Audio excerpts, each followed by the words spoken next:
Simon, welcome to the show. Thank you for coming all the way up from Melbourne to do this face-to-face. Pleasure. Thanks for having me. It's well known that I hate doing the virtual ones. I really do. Having been forced to do them during COVID, which we know impacted you, and we'll come to that in a minute, I just hate them. And I wish we had the camera we could turn around to show that you've actually brought a travel bag with you, because I just think that's awesome. But let's get straight into it for the audience. Let's just give them a quick summary of your business, not too much history, but what it is and what it's doing, and then we'll sort of delve back into you and where it came from. Yeah, sure. So we own a company called TRAVLR, which is a travel technology business that connects media's content to the remarkable travel experiences in the world in one platform, sort of like a white label platform on the steroids, but then is embedded into a media company's environment and allows consumers to get dreaming, planning, but then booking all in that native environment. Okay, so before I go into it, how do you spell it, in case anyone looks it up? Yeah, TRAVLR.com. Good to see that it's not spelled correctly. You're not a startup. No, you get rid of the vowels. I really should have spelled nudge differently. I missed out the opportunity there. But so you're saying you get into the dreaming, and then you get into the booking, and you get into the experience. Yeah. Just before I want to go back into your history, I just want to coin what that means. So this and I haven't looked the business up yet, but does that mean that you can go on the site and look at other people's experiences and sort of go, oh, that looks good, then book it and then document it like a social media? Is that, or am I just guessing? Yeah, look, effectively, yes. I think if you look back at the last 2.5 years where we've been locked in because of COVID, we've been consuming travel content through some of the biggest media houses. So reading amazing articles, reading amazing influence and information that gets you excited and primed to purchase. But historically, the path to purchase has never been there. So you get excited about travel, you read this amazing article about this incredible destination, you are so excited to go to that destination, and then it's like, well, go book it yourself, disappear. Yeah. And for us, it's that disconnect over the course of the last couple of years with some other businesses that we've had, where we've sort of uncovered this sort of niche, which is how do you bridge that gap from dreaming and planning and reading this amazing information to then going, well, how do I make that come to life? How do I recreate that? And we provide the technology and also the product curation and the connectivity to the industry to bring that all to life. So you can read it, you can get inspired, then you can book it.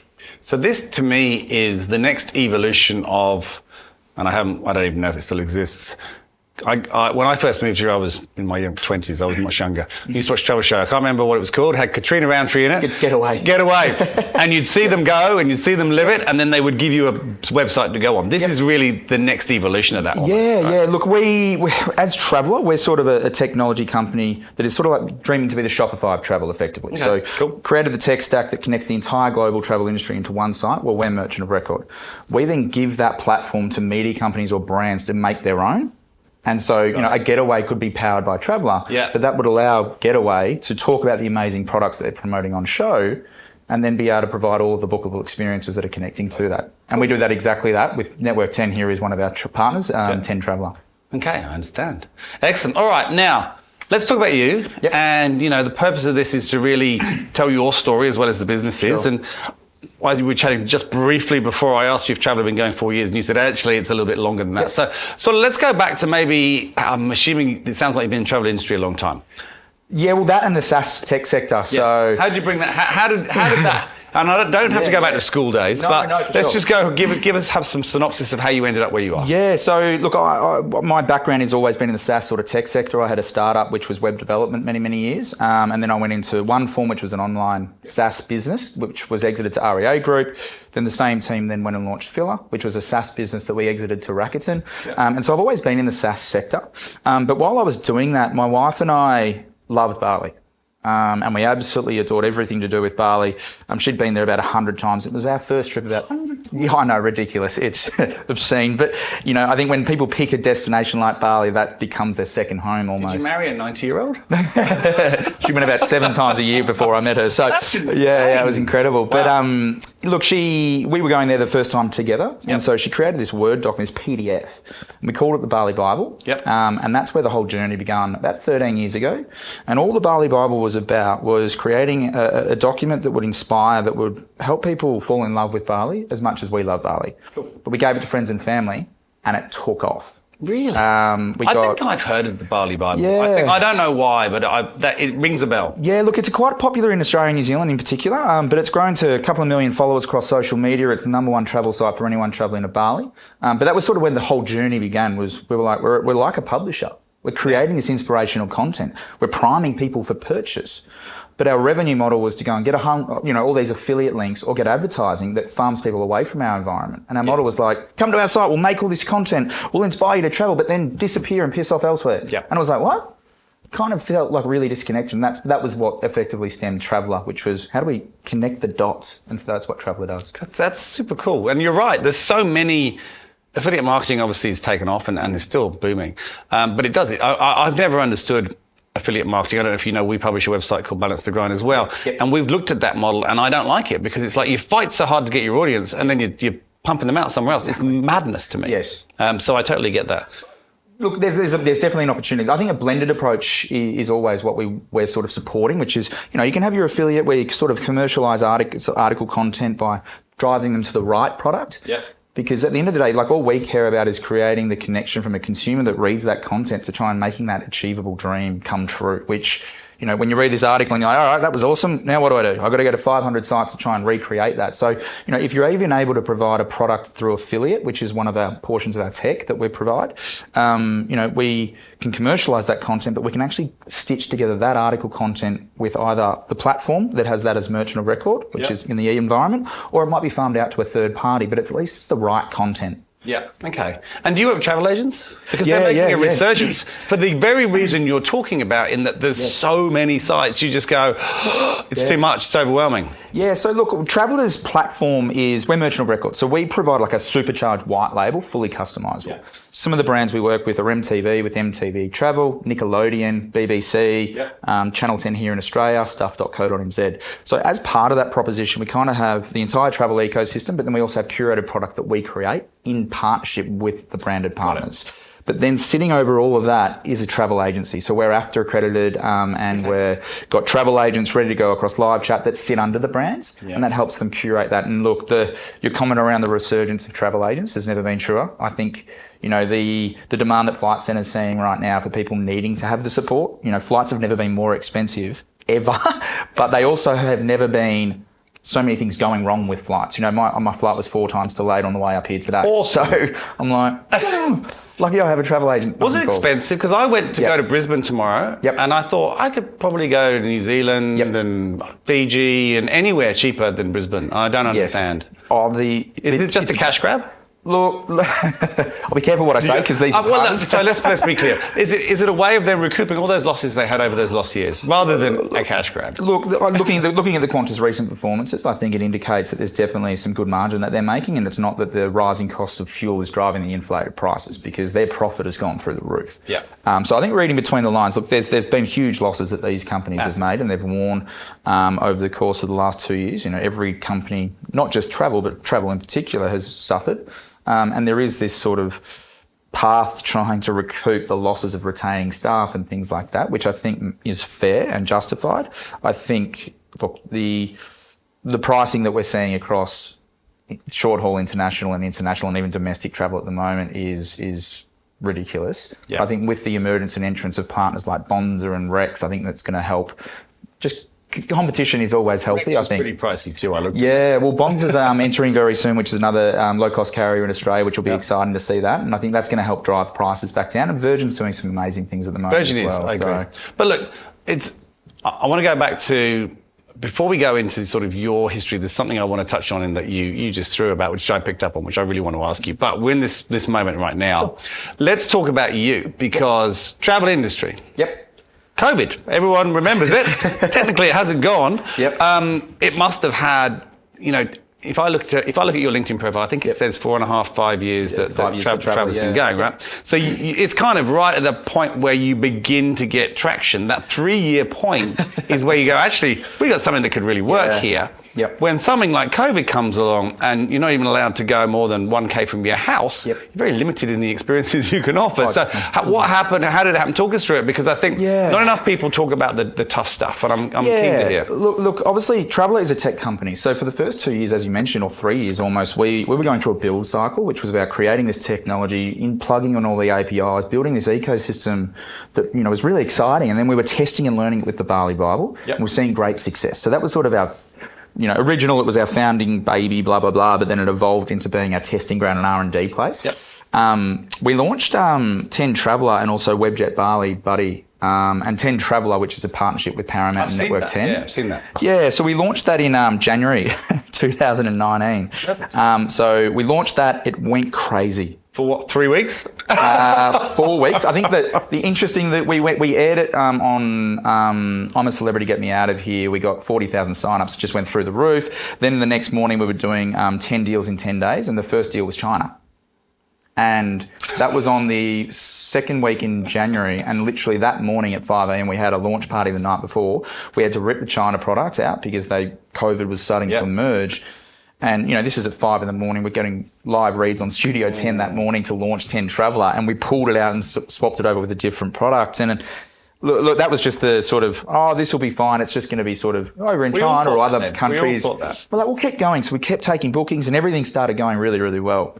So we had about 4 weeks of which for us validated that TRAVLR's technology plugged into a media company with mass distribution, with curated offers that make sense. We launched a TV show, 10 TRAVLR Discover New Zealand, with Tourism New Zealand, and did some amazing stuff. And it was like, you connect bookable experiences with inspirational content and mass distribution. It works. Yeah. So for us, it was great validation. But then about 4 weeks later, we're all in lockdown going, what is this weird thing? And then we're just sitting there pressing refund for the next 6 weeks, which, look, it took the sails out of the boat, which had a couple of holes in it and everything. But look, we've got some really supportive shareholders, investors and things as well, which sort of helped us, get through COVID. But, we signed up, interestingly enough, as much as that went down, it was an interesting 2 years for us because our company and our group have got enormous perseverance, and over the course of the last couple of years, that's always been what's driven us. Is this end game, this end goal of being the Shopify of travel, helping consumers, being there when the resurgence comes back and travel comes back. So we kept pushing, and we signed up stuff.co.nz in New Zealand. We signed up BBC. We signed up MTV. We signed up Nickelodeon. Tiny in a brands. pandemic. Tiny brands. But in a pandemic where you couldn't leave your backyard. But what happened was, it was two things. It was interesting. All these big media groups saw advertising revenue just disappear. Yeah. So then diversification of revenue all of a sudden became one of the more topical conversation starters. Was, all right, advertising revenue's gone. We've still got audience. We've still got eyeballs. Digital consumption went through the roof. So their traffic was going up, but the revenue was going down. You're saying that BBC, Nickelodeon, these are TV, essentially. No, but digital platforms. So, but all those things, they were booming. Yep. But yet their advertising fell through the floor because the companies that normally advertise didn't cut their budgets. They just want to cut their budgets. It wasn't that they were worried. They just basically, everyone cut everything, didn't they? Because no one knew. Oh, look, I think a lot of the publishers that we're chatting with and that we work with, look, that was one sort of thing that accelerated it.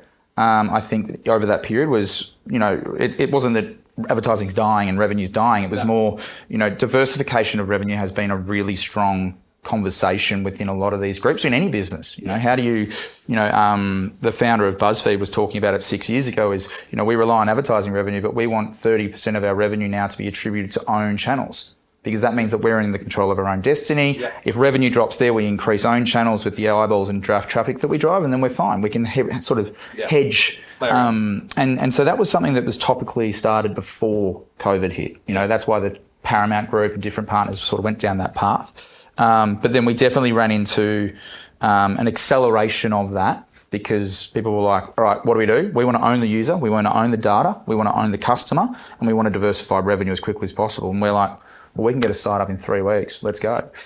So isn't that interesting? I mean, essentially what happened for you is like a soft launch. with a 2-year gap between hard launch, right? I mean, that's kind of what it ended up being. Yeah, and because like you said, it validated it for you, right? That's what a soft launch is. Yeah. You maybe didn't see it like that, but that's kind of how it ended up being. Exactly. And look, from a company perspective, we raised some capital from some really amazing investors out of Australia in 2021. I should get that right. And that was effectively to start expanding out of Australia and New Zealand into the US. So when you talk to the journey, I went over to the US, had amazing success with some of the biggest publishers. What was it? It was in February and March this year.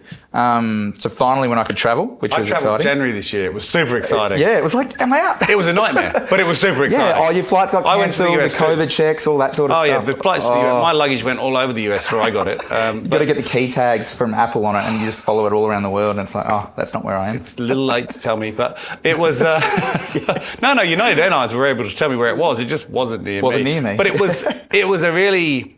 And you know what, actually, before I go into that, do you think, you mentioned you got investment from some Australian. Yep. I think that the reason you got investment from Australian is Australians still believed in travel. Australians are massive travellers. Yep. I'm English, obviously. I've been here 22 years now. Yep. I've never met a nation of people that want to travel so much. And it's probably because of where we are located in the world. Yep.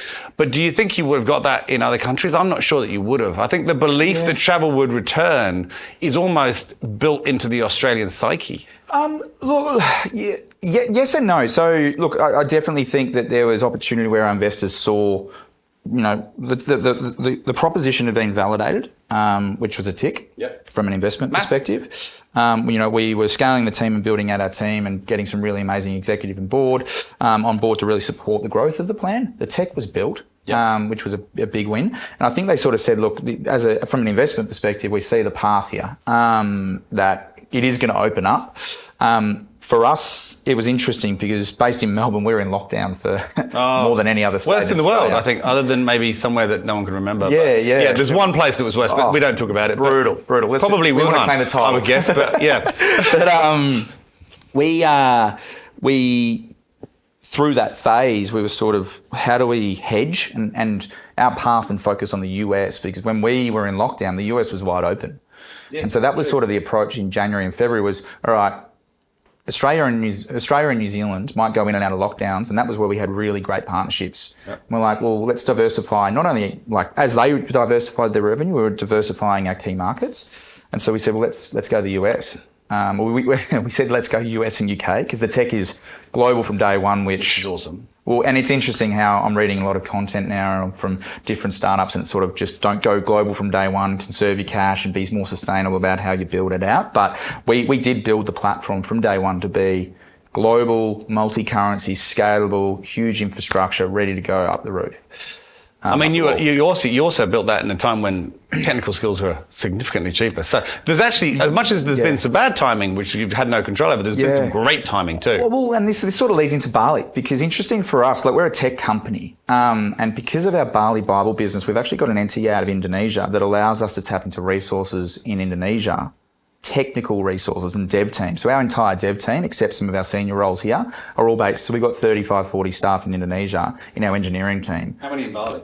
There's 30 in Bali, there's 5 in Yogyakarta. But they're, incredibly talented. They're 5 years. Are they locals or are they? Yeah, they're locals. They're not Australians who just happen to want to live there. They're Indonesians and Balinese, and they are some of the most talented people I've worked with. And I've outsourced over the course of the different companies, outsourced to different locations globally, but we've also had, significant cost bases in Australia as well. And the talent pool for me is equivalent to some of the talent we were getting in Australia, but then it was a fraction of the price. So for us, we've had that fortunately for the last 5 years, which is from a company perspective, having 35, 40 devs that probably would be equated to 8 here. We were able to output and do a lot more as a smaller startup than any other of our competitors or other businesses because of that. It's interesting that you say that. I literally, just before I came here, I was on a Zoom call with 12 scale-up founders talking about offshore teams. We have a product called Nudge Remote, help them do that. And they were asking, a lot of them have not had success. We've had great success with our offshore teams. And they were asking why. And I said, I think that the main problem with people building offshore teams, whether they be Indonesia or Vietnam or Philippines, is that a lot of founders and tech people go, they look at it as a product. We'll go and get 10 people there. Not we'll go and get 10 people there. We'll go and get 10 people there. We'll just go and get 10 people. And then they just go and hire 10 people. But they don't take the same care they would take if they were going to hire 10 people here. No. And they don't look at them as people. And it's a shocking thing, right? They look at it as a product as opposed to a genuine person. The same people are there. The same quality of people are there. The same terrible people are there also. And people don't take that. And I think if you do take that view on it and you look at them in the same way you would as if you were hiring someone here or in the UK, then you can get as good, if not better people for a fraction of the cost. I couldn't agree with you more. Look, for us, Bali's been our spiritual home as a business, because that's where the whole journey stemmed from. So, we've been fortunate to be able to attract pretty talented individuals to the Bali Bible because it is showcasing tourism in Bali, which is their home. But the team that we've started with from day one when we launched TRAVLR and went down the path of TRAVLR have been family. Like, they've been a core part of this business, which, I think you're right. Is if you treat people like a product or an outsourced centre, then that's what you're going to get.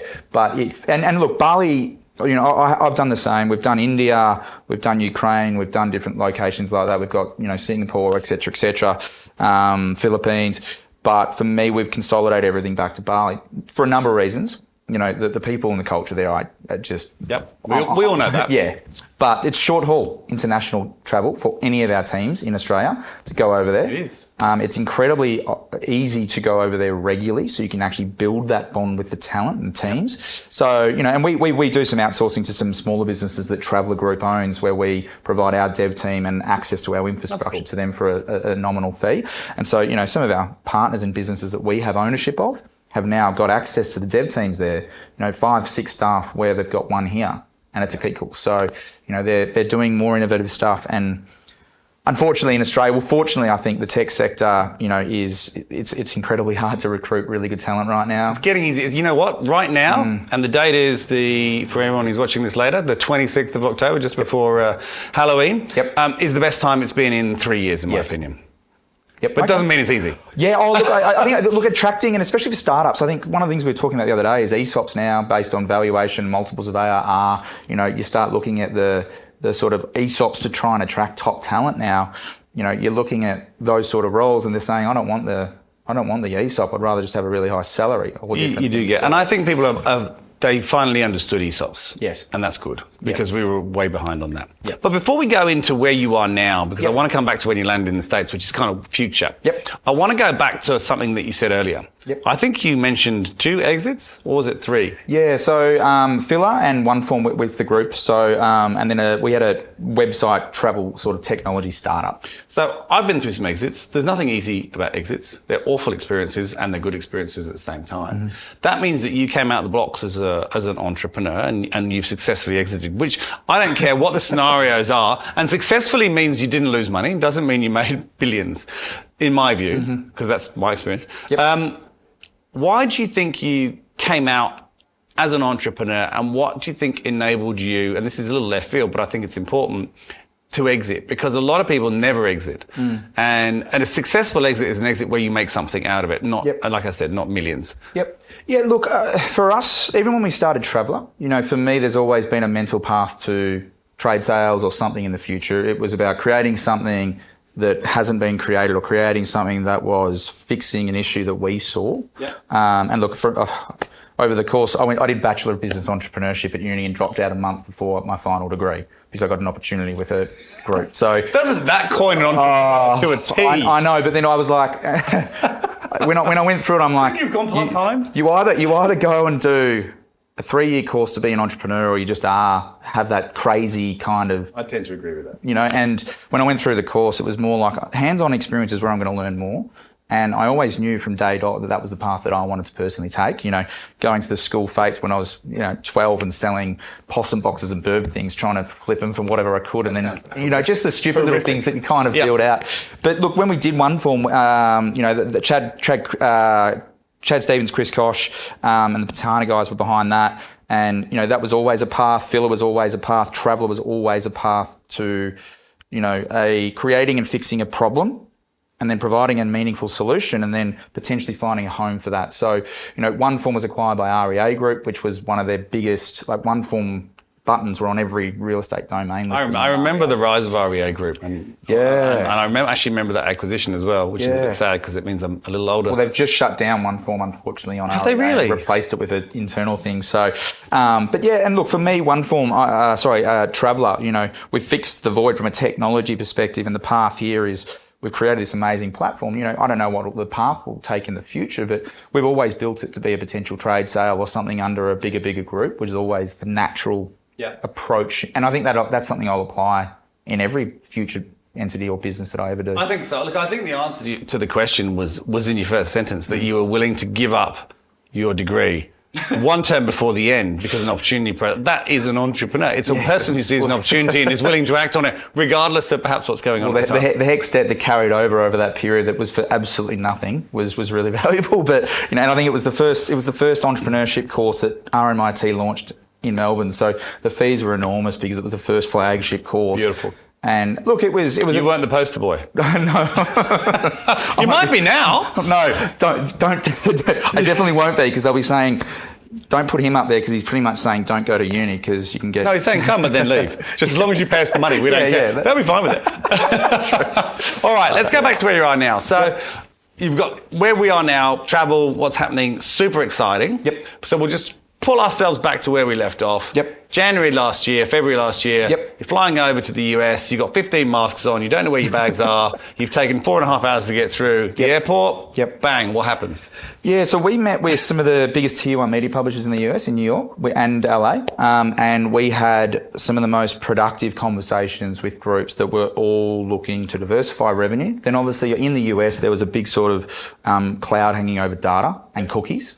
Which has sort of been pushed back another 2 years or something now. But at the time, cookies were going to be removed in the very near-term future. And all these groups were like, oh no, we lose cookies. That means we lose everything about our customers, which is what we sell our advertisers. So those 100 million visits that we get, we don't have any data on them. Yep. And so TRAVLR, because we embedded under their environment, it's first-party data. So we had some really incredible conversations. When you've got 100 million unique visits coming to your site, or like 1 million here in Australia, to be comparative, and you lose cookies, it means a lot when you've got 100 million uniques. It's a lot. Less so here. So that was a really, we had a week there, a week and a half in New York and LA, and it was just... we were flying, we're coming back from there. We had 7 LOIs, letter of intents with these groups, TRAVLR, Melbourne-based startup, we're coming out of it, which was just amazing. And look, again, we came back, we were working through all the contracts and all the other sort of stuff, and then the murmurs of recession. Which was interesting, which was tough. And then, our plan as a business was always to go through, get that raise in 2021, and then be able to do a much greater raise to fuel these massive new US clients that were, 100 times the size of some of our Australian counterparts. Like all things, and like at many other tech startups through that phase, the fears of the recession, the tech stock markets, the markets sort of started coming downwards. ARR multiples just disappeared. They died. And that was one of the things, because we charge a licensing fee for our platform to these big groups. They take 100% of the revenue. Yep. So we have a big ARR-based business model. So the multiples just went out the door. They were crazy, though. Oh, they were crazy. I agree. But now some companies getting a 30 to 100 ARR is just obscene. But, we quickly retreated and we worked through with some of our partners on the best way moving forward. When you're watching groups like CNN Plus, which shut down CNN Plus was shut down by CNN, and that was $1 billion plus spend or something ludicrous overnight, a week after they launched it. I remember, because Paramount Plus is still going, right? But I remember CNN Plus closing. I remember reading about that going, but I think it's inconsequential for them as a business. Look, I agree, but it was also just like, that was a massive, just absolute write-off, all the staff laid off, and it was just like, whoa, this drama. Is... Unnecessary drama. Yeah, it was a significant shift, I think. It was a seismic shift in the media and publisher industry, in my view, from watching abroad and being over there. And then, for us, it was kind of like every group that we had amazing progress with was sort of going, all right, we're not putting headcount on this. We're going to sort of retreat. We're actually downsizing our teams, our content teams, our editorial teams. Yep. Travel was coming back. So it was kind of this sort of, we want more travel content because everyone's absorbing travel right now. and they all killed off travel pillars for the last 2 years because you couldn't talk about travel. And I was kind of like, oh, this awkward phase of trying to put resources and editorial teams over here, but then not increasing costs. It was kind of this sort of seesaw approach because it's just a mismatch, right? It's like the bad handshake or the bad high five. That's what it is, right? Exactly. It's a bad high five for sure. That's a great. I love a bad high five. There's nothing more awkward than a bad high five. As long as you get it on film and then you can repeat it. You've got to have it on film, and the look on the face. That's the key, right? But look, as TRAVLR, look, we've had our roller coaster rides, and this was just another one of those speed humps. So we downsized our team. We sort of our focus was quickly shifted back to Australia and New Zealand for the immediate sort of next sort of 6 months future to see what happens. We had our team here and resources here. And, for us, all the conversations are still progressing. Things take a lot longer now because of the current conditions. I mean, I see it. In recruitment, you see everything instantly, right? Yes. Because it's one of the first spends that goes because it's discretionary. You don't need to hire someone. Yes. You're okay as it is. You're hiring someone for a reason, but no one never needs to hire someone usually. So we see it super quick. And the slowdown, I think what's astounded me this year is the quickness that the market changes. You need to change maybe quarter on quarter. It's almost week on week. Yeah. And it went super quiet. And then this week, there's been this super positive vibe coming out again, which is particularly after what was an atrocious delivery of a budget yesterday. It was just so negative. I mean, I understand it's a bad budget, but you don't have to deliver it so badly. Yes. But there's still positivity. And I was in London in May because we have a London office, and the positivity there, even with the Queen and all things happening there, is actually growing. And I'm really seeing that out of our London office. So it's really strange. You're seeing the mismatches everywhere, but you're also seeing these drastic changes back and forth. And I think everyone's just all over this shop because no one really knows, is it going to be a recession? Isn't it going to be a recession? It might be there, it might be there. Yes. Is it? And then everyone's going, hold on, we're just back to where we were pre-pandemic, which was positive. We just lost. So there's all these different mixed media messages. Well, and then you've got macro events, you've got things like happening in Ukraine. Yeah, the macroeconomic is just, and again, that can go either way. And it's mental. And what about the UK Parliament? Like, it's madness at the moment. Yeah. So it's an interesting time to be a business owner. So are you seeing recruitment starting to build strongly in the recent weeks though? Is that sort of because? So what we've seen is so we have we have three main customers. Yep. Startups, scale-ups, companies that have been bought by private equity. Yep. Those are really, they're all our customers. Yep. Startups, as in earlier stage, they're not getting funded. Yep. And they won't probably get funded for a while. There'll be some, but that massive glut, so that's just disappeared off the, and that was a lot of hiring there. Yes. What we are seeing is scale-ups are hiring, but they're also letting people go because they hired in the wrong places for a lot of reasons, and now they're being a bit more business-minded, but they're still scaling, but they're being cautious. They're hiring, but they're hiring slower, but they're consistently hiring. Turnarounds, massive hiring. So anyone who's been bought by private equity, this is an opportunity, and the reason that opportunity is there is because the hiring's quietened down over there, so there's actually people you can finally hire who've been through some interesting times. So as much as it's negative, it's still positive. To me, it's the best thing that could have ever happened where we're at right now.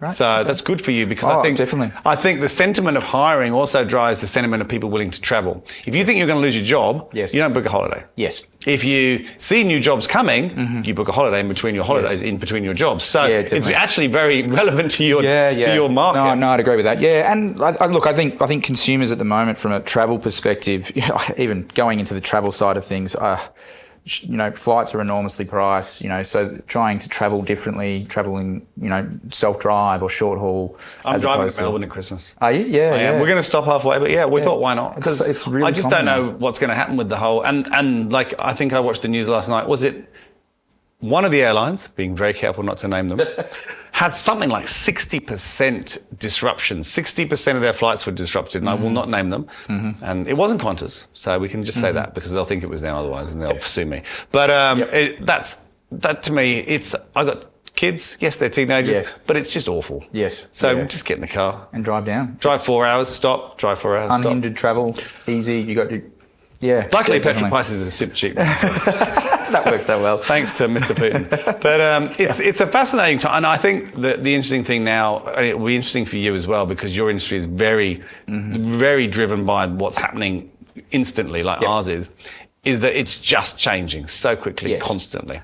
But it looks like you've got a great base. I mean, and you've got a product. Let's not forget. Let's go back to pre-COVID. You hit a product, and and it stuck and it bought and it went nuts. Yeah, it will do again. Oh, and it no, will, and it probably is now. Look, look, we're seeing great growth month on month. I think it's interesting where, for us, it's the outlook's incredibly positive. We're super excited. I think the resurgence of travel agents is something we didn't really count on.